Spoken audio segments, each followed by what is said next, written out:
So I'm going to show my recent pickups here, and the last card that I'm going to show is a significant card to the hobby in general, certainly to my PC as well, and that's an SGC graded caramel card that I picked up recently. But I've also been picking up quite a few more other things. I've been busy with the car hobby and getting my MG ready to sell, and working with my buddy on the Porsche and getting that ready to see the road in its 50th summer. It's a 1966 Porsche 912, like the red one there in the background. So start things off with this Greg Gagne. Yeah, this is for the 87 Minnesota Twins PC. Shout out to Minnesota Nice at 10. I know he's a big Greg Gagne fan as well.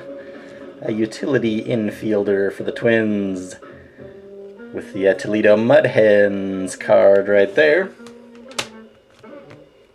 And I picked up this lot of 6 76 Topps miscuts. Of course, I'm a sucker for a miscut card with 4 sharp corners. That's been taken care of because it's kind of an odd thing to have, a miscut like that. And the seller had 6 of them, so I picked them up in a lot. Certainly enjoy these. I don't have very many 76 Topps. There's a twin, Dave Goltz, and this Kent Tekulve rookie card, which if you collected, back in the early 80s or mid 80s, when I started collecting, and Kent Tekulve was always one that I got in a pack, and it seems like I got him all the time, and I never liked it because he was I always thought he looked like a really old man, relief pitcher at the time. I don't know if he started off as one, but that's what he was in the 80s. So 676 miscuts there, real nice. So right into the Glen Davis, and I've decided I'm going to become a little more serious about this card, his 85 Fleer Prospects card. I do have the one from my childhood collection, and I've picked up maybe 2 more, they're somewhere, raw ones, and I have 2 graded, and I now have 3 graded. I'm going to show that in a second, but anyway, very sweet. I pick them up if they're cheap enough, maybe like $1 or $1.50 with shipping. I got 4 of these in a lot of 4, then this other one in a lot of 2. I'm not going to pay, $3 for one, but if I can get them cheap enough, I certainly will. That's a really great card. Really like it a lot. Used to be a $7 card or even more. Not so much these days. But speaking of graded versions, I did pick up this. It's a Gem Mint 10. That's as good as it gets right there. Really nice. Paid too much for that, but that's how it goes because I had never seen one before. Might not ever see one again up on eBay. So there it is. Perfection. 85 Fleer. Somebody maybe do an intervention on me if I start buying bunches of these cards and sending in huge amounts to SGC, trying to get like an SGC 98 or something. If there's one on eBay, I'll pick it up, but there's no way that I should start sending these in at the grading's like $15, It's like, why would you even do that? You're not even sure what kind of grade you get, but in any event, there's a Gem Mint 10, so that's good. I got this 86 Fleer Mini Glen Davis. You can never have too many of those either. That's a Mint 9. It's funny how PSA puts like a plastic insert in their cards sometimes, and sometimes they don't. It's totally random. Like I've got T206s that have that in there, and I've got some that don't. So anyway, this one happens to have the plastic sleeve in there. Yeah, I wish they would just, make up their mind and do it for all mini cards or not for any of them. But anyway, there it is. Mint 9. And it's funny that this is like a newer PSA card. It's got the hologram and it's got the newer slab without the crease on the side. And I got this for $4 with free shipping. Who the hell would send in a bunch of these? Even if, I don't know. Even if you got a 10, it's just not. Unless they got some super deal, sent in 1,000 cards. I imagine that's what they did, but in any event, I'll take it for, whatever a third of the cost it is to grade it. And this is very condition sensitive. I do have one of these not graded. I need to pull it out and compare it to this one, but this is a PSA 6 of Desert Shield. Obviously tough to get. And tough to get in high grade, so it's just a 6, but very nice with the Desert Shield embossed logo there. Really nice, really nice. Glad to have that. It's a good one. That's his last card as an Astro. The 91 traded is when he went to the Orioles. So very nice, beefing up the Glen Davis PC there, of course. Move right into Eddie Plank here. This really nice wooden card. It's got a veneer top. Cooperstown. Really nice. I pulled another Hall of Famer out of a box, and I forget who it was, but I had never seen one of these on eBay. I knew they were out there because I have another version of this card, like the box topper version. But anyway, real nice to get that. Snatch that up. Buy it now. There's another Cooperstown 2012 base card. I do have parallel, like the Emerald parallel version. So I figured I better have the base. Yeah, shout out to Tops 85 401 on these tobacco card inserts. He's done a couple videos talking about these. They're real neat. He's the one who turned me on to them for your minis and your tobacco cards to put them in a full-size top loader. This completes the back run. I think there's 5 from Golden Age, Panini Golden Age. Of course, the brown Hindu is a straight-up T206 back, and this is a blue mono back. So nice to get those. I think I got those from the same seller, too, to combine shipping. Got to do it that way. Speaking of the Golden Age, I have this white border parallel. So I've got the base version, I've got the numbered to 50 version, and I've got that white border parallel that's not numbered, but it's an SP. It's kind of an Eddie Plank oddball here. This is a really rare one. It's like one of those really rare cards that aren't really even worth anything. This is from late 60s. I forget exactly what they call it, but it's the guy that started TCMA, which is one of those like by collectors for collectors, you know, like collectors making their own cards.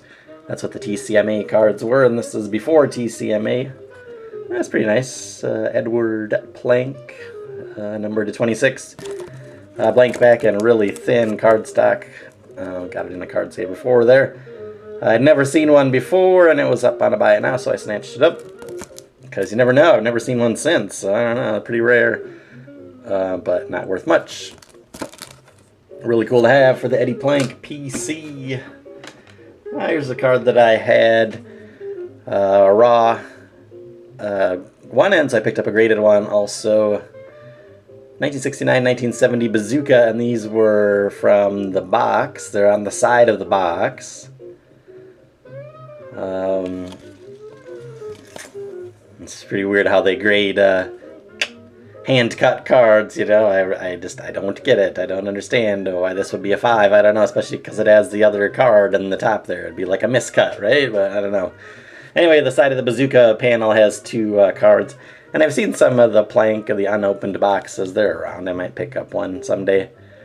Because they have like Ty Cobb and Babe Ruth and other good players on there. But it's kind of neat. They're hand-cut Bazooka Eddie Plank and PSA 5. Alright, drum roll for the last one. This is 1910 E98. It's a caramel issue. Napoleon Lajoie.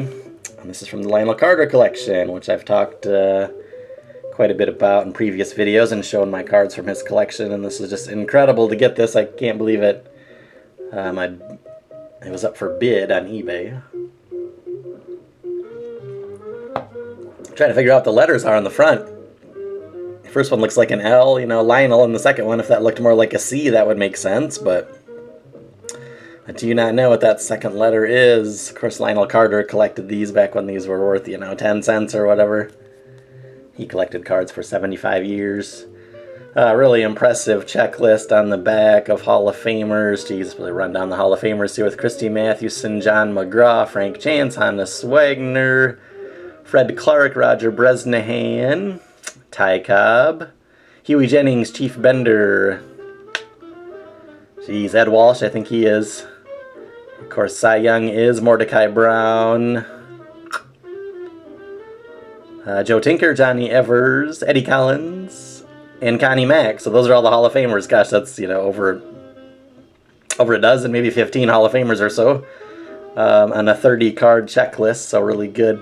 Really rare. This is probably the rarest of the Carmel issues. Very rare. And it's also the T206 pose on the front there, if you recognize that. If you're fans of the T206 set, you'll recognize that. They call that the throwing pose. He's got the bat pose and the portrait. That is got a different background, of course, but same image as T206. It's just a great looking card. It's incredible. The price that I got it for was much less than my maximum bid. It's crazy. I don't understand it, but anyway, glad to have that. So I kind of gazed at that for a while. I do want to mention Radicards, and that's a channel that you all should check out. I'll put the link down below. If you enjoy my channel, you'd really enjoy his channel. It's Patrick and his buddy Dan, who is pretty much a permanent guest on the show. So Patrick's a Frank Thomas collector, but he's very knowledgeable about all cards. I know he's got a 54 Bowman mantle that he showed in one of his videos. Very knowledgeable about 90s inserts. He's got the Radicards website and the YouTube channel. So go down there and throw him a sub and check out his videos. And he does interviewers of collectors. So his last video is an interview with Wake 333, so go check that out. A really good interview talking about Barry Bonds and just collecting in general. Really fun interview. And coming up this Sunday, I'll be recording my interview with Patrick for the channel. So if you go sub to that channel, you'll be able to see when that gets posted. I'm looking forward to it. It's going to be lots of fun. Just talking about cards. It's going to be a half-an-hour interview, so it's going to be awesome. On Radicards, the link is down below. And there he is. I guess a little bit about Napoleon Lajoie. He's a significant Hall of Famer, Ty Cobb's main competitor. He's a member of the 3,000 Hit Club. He was also a manager. I know the Cleveland Naps were named after him, so if you have the team named after you, you're a pretty damn good player. So if you haven't heard much about him, he's not really in a lot of the, like the reissues and stuff. You don't see much about him, but his career numbers are just awesome. Just an incredible player, so there it is. E98. Napoleon Lajoie. Thanks for watching.